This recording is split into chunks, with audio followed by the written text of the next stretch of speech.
Welcome friends. இன்றைக்கி என்ன வீடியோவில் பார்க்கலான்னு பார்த்தீங்கன்னா, 6ஆம் வகுப்பு பழைய புத்தகம் முதல் பருவத்துலேருந்து வாழ்த்து, கடவுள் வாழ்த்து பார்க்கலாம். இது ஆல்ரெடி வீடியோ ஒன்று போட்டிருக்கேன். அது அந்த அளவுக்கு கிளியரிட்டியாக இல்லை. அது திருவருட்பா பாட்டு, வள்ளலாரோட பாட்டு. கண்ணில் கலந்தான், கருத்தில் கலந்தான், என் எண்ணில் கலந்தே இருக்கின்றான். பண்ணில் கலந்தான், என் பாட்டில் கலந்தான், உயிரில் கலந்தான், கருளை கலந்து. ராமலிங்க அடிகளார். பாடல் பொருள் பார்க்கலாம்.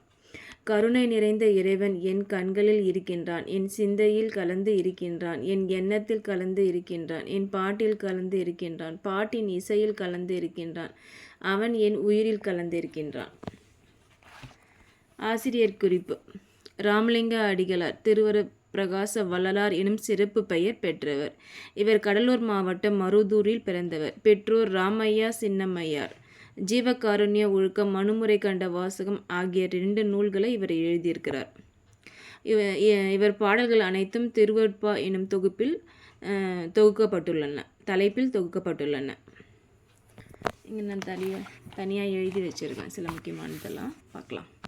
ஃபஸ்ட்டு பார்த்தீங்கன்னா 1856 சமரச வேத சன்மார்க்க சங்கம், அதுதான் ஃபஸ்ட்டு இவங்க ஸ்டார்ட் பண்ணாங்க. அதுக்கப்புறம் பார்த்தீங்கன்னா 1865 சமரச சுத்த சன்மார்க்க சத்திய சங்கம் என பெயர் மாற்றம் செய்யப்பட்டது. அதுக்கப்புறம் 1867 சத்திய தர்மசாலை அறச்சாலை அது ஸ்டார்ட் பண்ணியிருப்பாங்க. அப்புறம் 1872 சத்திய ஞான சபை. அதுக்கப்புறம் இவர் இயற்றிய நூல்கள் பார்த்திங்கன்னா மனுமுறை கண்ட வாசகம், ஜீவகாருண்யம் ஒழுக்கம், இது 2 நூல்கள் அவர் இயற்றியிருப்பாங்க. வெளியிட்ட நூல்கள்னால் அவர் பதிப்பிச்ச நூல்கள். இது பார்த்திங்கன்னா ஒழிவில் ஒடுக்கம், தொண்டமண்டல சதகம், சின்மய தீபிகை. இவர் தோற்றம்னு பார்த்திங்கன்னா 5/10/1823, மறைவு 30/1/1874.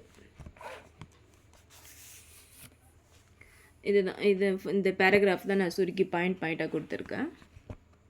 எப்பவுமே டிஎன்பிஎஸ்சி எக்ஸாமில் வள்ளலார் பற்றி ஒரு கேள்வி கண்டிப்பாக இருக்கும். அதனால் எந்த புக்கில் வள்ளலார் பற்றி போட்டிருந்தாலும் அது நல்லா எல்லா பாயிண்ட்ஸும் பார்த்துக்கோங்க. நெக்ஸ்ட்டு ஒரு நல்ல வீடியோவில் மீட் பண்ணலாம். Bye friends.